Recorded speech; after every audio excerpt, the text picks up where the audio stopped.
안녕하십니까, 이용태입니다. 이번 시간에는 이벤트 팬클럽에 대해서 알아보도록 하겠습니다. 자, 이벤트 팬클럽은 화면을 이동하고 회전하고 크기를 조절하는 등과 같은 모션 작업을 위해서 사용이 됩니다. 물론 모션 작업을 위해서 또 트랙 모션이라는 것을 이용을 해줄 수 있는데요. 둘의 기능은 비슷한 점이 있지만 실질적으로 사용하는 방법이 약간의 차이가 있습니다. 트랙 모션은 이제 다음 강좌에서 보다 자세히 살펴볼 거고요.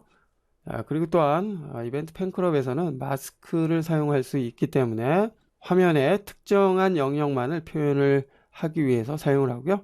그리고 다른 클립, 즉 화면과 합성을 위해서도 사용을 하게 됩니다. 마스크는 포토샵이나 애프터 이펙트에 사용되는 이와 같은 마스크와 동일한 역할을 하는데요. 포토샵에서 마스크를 사용하셨던 분들은 마스크에 대해서 이해를 어느 정도 할 수 있을 거라고 보고요.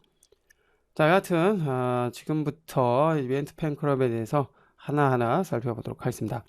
이벤트 팬클럽 학습을 위해서 스틸 이미지 4개를 불러온 상태인데요. 먼저 이미지 1번을 타임라인에 적용을 해줍니다. 됐죠? 자, 적용이 된 후에 이 모습을 보니까 현재의 이미지 1번 클립의 비율이, 좌우 비율이 현재 프로젝트 비율보다 작은 것을 알 수가 있습니다.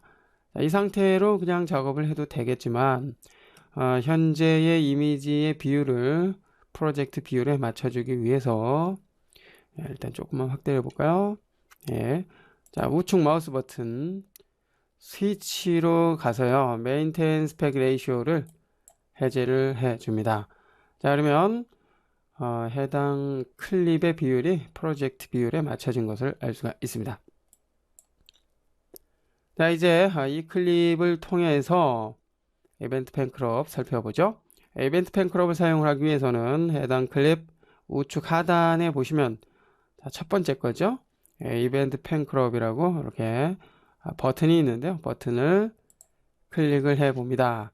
자, 그러면 이벤트 팬클럽 작업창에 이렇게 나타나게 되는데, 자, 여기에서 이제 원하는 편집을 해줄 수 있습니다. 왼쪽은 수치를 통해서 설정을 해주는 프로퍼티스라는 것이고요. 그리고 이건 툴바죠. 예, 아래쪽은 타임라인이 있고요. 타임라인을 통해서 애니메이션 작업이 가능합니다. 현재 포지션 모드로 되어 있는데요. 포지션 모드에서는 화면의 위치, 크기, 회전의 등과 같은 이런 작업을 해줄 수 있고요. 자, 그리고 마스크가 있습니다. 마스크를 체크를 하게 되면은 마스크 작업을 해줄 수 있는데요. 마스크는 이제 다음 강좌에서 보다 자세히 살펴볼 거고요. 자, 그리고 가장 큰 영역이죠. 지금 보시는 이 영역은 이제 프레임, 즉 화면이 나타나는 그런 영역이라고 보시면 되고요. 자, 실제 또 작업을 우리가 수행을 할 수 있는 그런 작업 영역으로 보시면 됩니다. 자, 이제 이벤트 팬클럽이 어떻게 작동이 되는지 한번 살펴봅니다. 마우스 커서를 F자가 있는 이 곳에서 클릭 드래그 해봅니다. 자, 그러면 프리뷰 모니터에 화면이 이동이 되는 것을 알 수가 있죠.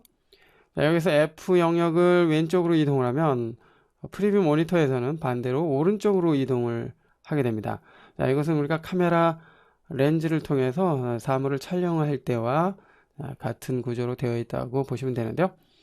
자, 우리가 카메라를 통해서 촬영을 할 때 카메라를 왼쪽으로 움직이면 카메라에 보이는 피사체는 반대로 오른쪽으로 움직이게 되죠. 이와 같은 원리로 사용을 하는 것이 지금의 이벤트 팬클럽입니다. 됐죠? 자, 그리고 마우스 커서를 이제 바깥쪽으로 이동을 하게 되면은 이렇게 둥근 모양의 이제 화살표 모양으로 바뀌는데요. 자, 이 상태에서 클릭 드래그를 하게 되면은 현재 화면이 회전이 되게 됩니다. 회전이 되는 방향도 이제 반대로 회전이 되는 것을 알 수가 있죠. 예, 됐고요. 그 다음에 각 모서리 그리고 측면에 포인트가 있는데요. 이 포인트를 사용하게 되면 화면을 확대 축소해 줄 수 있는데 카메라를 통해서 줌 인 아웃을 하는 것 같은 그런 결과를 얻을 수가 있습니다. 자, 이와 같이 크기와 위치 회전에 대한 설정을 해줄 수 있다는 거 알 수가 있었고요. 다시 초기 값으로 가기 위해서 프리셋을 디폴트로 해줍니다. 자, 이번엔 툴바에 대해서 살펴봅니다. 자, Show Properties가 현재 켜져 있는 상태고요. Show Properties는 이 부분에 해당이 되죠. 수치를 통해서 설정을 해줄 수 있는 그러한 기능이라고 보시면 됩니다. 해제를 해주면 없어지고요. 선택을 해주면 나타납니다. 자, 그리고 두 번째 Normal Edit Tool. 자, 이 기능은 실제 작업을 할 때 사용이 되는 Normal Edit Tool과 같은 역할을 해주는데요. 이 툴이 선택이 되어 있는 상태에서는 지금의 요 화면을 선택을 하고 이동을 하고 회전하고 크기를 조절을 해줄 수가 있습니다. 자, 그리고 줌 에디트 툴은 이제 확대 축소할 때 사용이 되죠. 자, 클릭하면 확대가 되고요.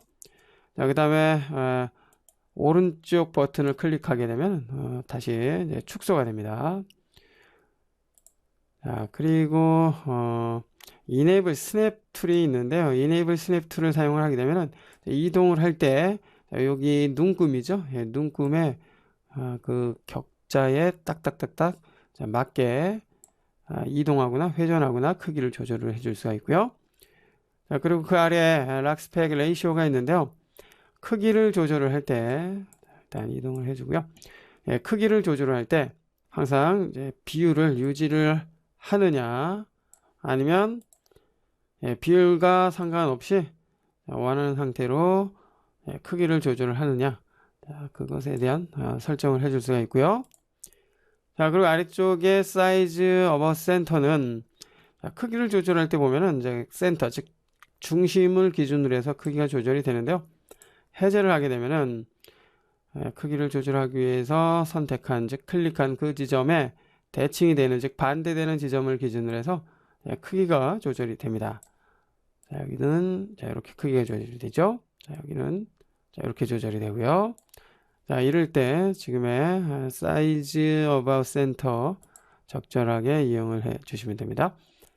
자, 그리고 맨 아래쪽에 Move Freely가 있는데요. 선택을 해 주게 되면은 이제 방향이 수평 방향으로 바뀌게 됩니다. 그러면 수평 방향으로만 움직이게 되고요. 다시 한번 클릭하면 수직으로만 움직이게 됩니다. 자, 그리고 다시 한번 클릭하게 되면 수평, 수직 모든 방향으로 이동을 해줄 수가 있습니다. 자, 툴은 이와 같은 역할을 해주고요. 그 다음에 여기 프로퍼티스죠. 포지션은 직접 수치를 통해서 위치에 대한 설정을 해줄 수 있습니다. 자, 클릭을 해서 원하는 수치 입력을 하고요. 엔터. 그러면 입력된 그 수치만큼 이동이 된 것을 알 수가 있고요. 자, 그리고 클릭해서 슬라이더를 통해서 위치에 대한 설정 가능합니다. 지금의 이 방법은 로테이션이나 그 밖에 이 파라미터에 대해서도 동일하게 사용이 되고요. 그렇죠? 더블 클릭하게 되면은, 더블 클릭하게 되면 이제 초기 상태로 되도록 합니다. 자, 이 부분 참고를 해주시고요. 자, 그리고 위아래 화살표는 미세하게 위치와 회전 크기에 대한 설정 해줄 수가 있고요. 자, 다시 더블 클릭해서 초기 상태로 갑니다. 자, 그리고 위쪽에 위드 사이트는 이제 크기에 대한 설정을 해줄 수가 있습니다. 자, 직접 입력을 해서 크기 설정을 해줄 수 있고요. 자, 역시 슬라이더를 통해서 크기에 대한 설정 해줄 수가 있습니다. 그리고 아래쪽은 로테이션에 대한 설정입니다. 앵글을 설정을 해서 이제 회전에 대한 설정 가능하고요. 자, 그 다음에 X, Y 센터를 기준으로 해서 중심점에 대한 설정 해줄 수가 있습니다.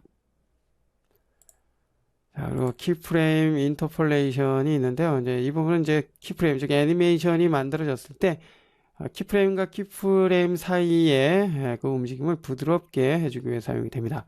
자, 잠시 후에 다시 한번 살펴보고요. 자, 소스는 현재에 사용이 되는 이 소스, 즉 클립에 대한 비율을 여기에서 설정을 또 해줄 수가 있는데요. 자, 앞서 제가 여기서 우측 마우스 버튼 스위치 Maintain Aspect Ratio를 해제를 했었죠. 자, 그 기능을 여기에서 또 사용을 해줄 수 있다는 것이죠. 현재는 No로 되어 있고요. Yes를 하게 되면 다시 원 상태로 되돌아갑니다. 이벤트 팬클럽을 통해서 이와 같은 작업 해줄 수 있고요. 자, 그리고 아래쪽에 Sketch to Fill 프레임이 있는데요. 크기를 조절을 할 때 크기를 조절할 때 지금의 요 옵션을 노로 해주면은 이전과는 좀 다르죠? 예, 화면의 크기, 즉 소스의 크기가 조절이 되는 것이 아니라 현재 프로젝트 크기에 대한 설정이 이루어지는 것을 알 수가 있습니다. 그리고 yes로 하게 된다면 지금의 이 클립 자체의 크기가 변하는 것을 알 수가 있고요. 작업 상황에 맞게 적절하게 이용을 해주면 되겠고요. 자, 그리고 아래쪽에 워크스페이스가 있는데요. 지금의 이 영역을 이제 워크스페이스라고 보시면 되는데, 작업 영역이죠. 작업 영역을 확대 축소할 때 사용되는 줌 기능이 있고요. 그 다음에 작업 영역의 위치에 대한 설정을 해줄 수 있는 XY 옵셋이 있습니다. XY 옵셋은 실제 요 손바닥 모양이 나타날 때 직접 여기에서 사용을 하기 때문에 지금의 요 메뉴는 거의 사용을 하지 않고요. 자, 그리고 그리드 스페이싱, 요 간격이죠. 눈금 간격을 여기서 설정을 해줄 수가 있습니다. 자, 정밀한 작업을 하겠다, 세밀한 작업을 하겠다라고 한다면 눈금의 간격을 좀 줄여놓고 작업을 해주면 되겠고요. 자, 이처럼 이제 워크스페이스부터 포지션까지 작업 상황에 맞게 적절하게 설정을 한 후에 작업을 해줄 수가 있습니다. 자, 여기에서는 자, 슬라이딩 되는 장면을 한번 표현을 해 보도록 하겠습니다. 지금의 요 스틸 이미지가 연속적으로 특정한 방향으로 흐르는 뭐 그런 장면 표현을 해 볼 텐데요. 자, 여기에서 일단 이동을 해 봅니다. 이동을 해서 자, 여기에서는 클릭해서 수평 방향으로만 이동이 될 수 있도록 해 봅니다. 다시 자, 맞춰주고요. 클릭 수평 방향으로. 자, 그리고 이렇게 화면 밖으로 이동을 해줍니다. 됐죠? 자, 그런데 오른쪽에서 왼쪽으로 흐르는 장면을 표현을 하기 위해선 지금의 요 F박스죠? 반대로 설정을 해주고요. 됐죠? 자, 이 상태에서 이제 애니메이션 작업을 위해서 포지션의 시간을 설정을 해주는데요. 자, 어느 정도의 시간을 사용을 해볼까요? 일단 한 2초 정도만 사용을 해봅니다. 2초 됐고요. 이제 이동을 해봅니다. 이동을 해서 자, 이렇게 화면 밖으로 이동을 해주면 자동으로 키프레임이 만들어진 것을 알 수가 있고요. 확인을 해보면 자, 이렇게 흐르는 애니메이션이 만들어졌습니다. 됐죠? 자, 이와 같은 작업을 프리셋으로 등록을 해 놓게 되면은 이제 다음 작업에서도 이제 사용을 해줄 수가 있게 되겠고요. 됐습니다. 자, 이와 같은 작업을 수행을 해준 다음에 지금의 이벤트 팬클럽은 닫아주고요. 됐죠? 됐습니다. 계속해서 이미지 2번을 위쪽 트랙에 갖다가 적용을 해줍니다. 새로운 트랙이 만들어졌고요. 지금의 이 클립도 역시 마찬가지로 동일한 비율을 유지를 하고요. 이렇게 슬라이딩 되는 그 장면을 표현을 하기 위해서 역시 이벤트 팬클럽을 통해서 이제 같은 작업을 해주면 되겠죠. 비율이 맞지 않습니다. 그러면 우측 마우스 버튼 스위치 메인테인 스펙 레이티오를 해제를 해서 맞춰주고요. 그 다음에 이벤트 팬클럽을 통해서 동일한 작업을 해주면 되는데, 자, 지금처럼 이제 같은 작업을 반복적으로 할 경우에는 자, 이전에 우리가 에디트 메뉴에서 페이스트 어트리뷰트라는 이 메뉴에 대해서 잠깐 언급을 한 적이 있었습니다. 자, 지금의 이 페이스트 이벤트 어트리뷰트는 일반적인 붙여넣기 기능과는 다르게요. 복사된 클립의 속성을 다른 클립에 상속시켜 줄 때 사용이 되는 그러한 메뉴입니다. 이 메뉴를 사용하게 되면 지금처럼 처음에 작업했던 이 클립처럼 비율과 그 다음에 이벤트 팬클럽을 통해서 애니메이션을 만들어 놓은 그 속성을 그대로 지금의 이 클립에 상속시켜 줄 수가 있습니다. 뭐 가령 이 클립에 이펙트가 적용이 됐다. 이펙트가 적용이 됐다. 그죠? 자, 이렇게 이펙트가 적용이 됐다면 적용된 이펙트 또한 다른 클립에 똑같이 상속시켜 줄 수가 있습니다. 자, 이처럼 반복되는 작업은 페이스트 이벤트 어트리뷰트를 통해서 보다 간편하게 표현을 해줄 수가 있는데요. 한번 해봐야 되겠죠? 네. 자, 일단은 슬라이딩되는 간격을 유지하기 위해서 타임 마커를 그 시점으로 갖다 놓고요. 자, 이동을 해서 시작점을 맞춰줍니다. 자, 이제 요 시간은 두 번째 클립이 시작이 되는, 애니메이션이 시작이 되는 그 위치가 되는 것이죠. 자, 그리고 지금의 요 클립은 비율이 맞지가 않고요. 그리고 흑백이 아니라 컬러 상태 그대로 유지가 되는 상태입니다. 똑같이 이제 앞서 작업했던 요 클립과 똑같이 표현을 해보죠. 자, 그렇게 하기 위해서 해당 클립을 복사를 합니다. 우측 마우스 버튼 카피, 컨트롤 C 키 이용을 해도 되고요. 그 다음에 이제 요 클립이죠. 자, 요 클립을 선택을 해 주고요. 에디트 메뉴에 페이스트 이벤트 어트리뷰트를 적용을 해 줍니다. 적용을 하니까 그죠? 예, 눈에 띄게 달라진 모습 확인할 수 있습니다. 일단 흑백으로 바뀐 것을 알 수가 있고요. 예, 처음에 작업했던 요 클립이 흑백 이펙트가 적용이 됐었죠. 자, 그리고 비율이 바뀐 것을 알 수가 있고요. 그리고 위치에 대한 변화가 생긴 것을 알 수가 있는데요. 확인을 해보면 자, 앞서 지정을 해놓은 그 간격을 기준으로 해서 슬라이딩 되는 장면이 연출이 되는 것을 알 수가 있습니다. 자, 이처럼 페이스트 이벤트 어트리뷰트를 사용을 하게 되면은 특정 클립의 속성을 다른 클립에 상속을 할 수 있기 때문에 특정 클립의 작업 속성을 그대로 반복해서 사용을 해줄 수가 있습니다. 자, 계속해서 간격 유지를 해주고요. 이번엔 다른 클립 적용을 해봅니다. 자, 이미 3번 위쪽에 딱 맞춰주고요. 자, 역시 복사된 그 속성 그대로 상속시켜주고요. 됐죠? 예. 자, 역시 간격 맞춰줍니다. 간격 맞춰주고요. 마지막 클립 거기다 딱 적용을 해줍니다. 자, 역시 선택을 해주고요. 페이스트 이벤트 어트리뷰트. 자, 그러면 이펙트와 비율 그리고 이벤트 팬클럽을 통해서 애니메이션 만들어진 그 상태 그대로 상속 받아진 것을 알 수가 있습니다. 됐죠? 자, 살펴본 것처럼 이벤트 팬클럽은 해당 클립에 모션 작업을 해줄 수 있다는 거 알 수가 있었습니다. 그리고 지금 마지막에 작업했던 것처럼 특정 클립에 작업된 속성은 다른 클립에 상속을 해서 보다 쉽게 표현을 해줄 수 있다는 거 알 수가 있었습니다.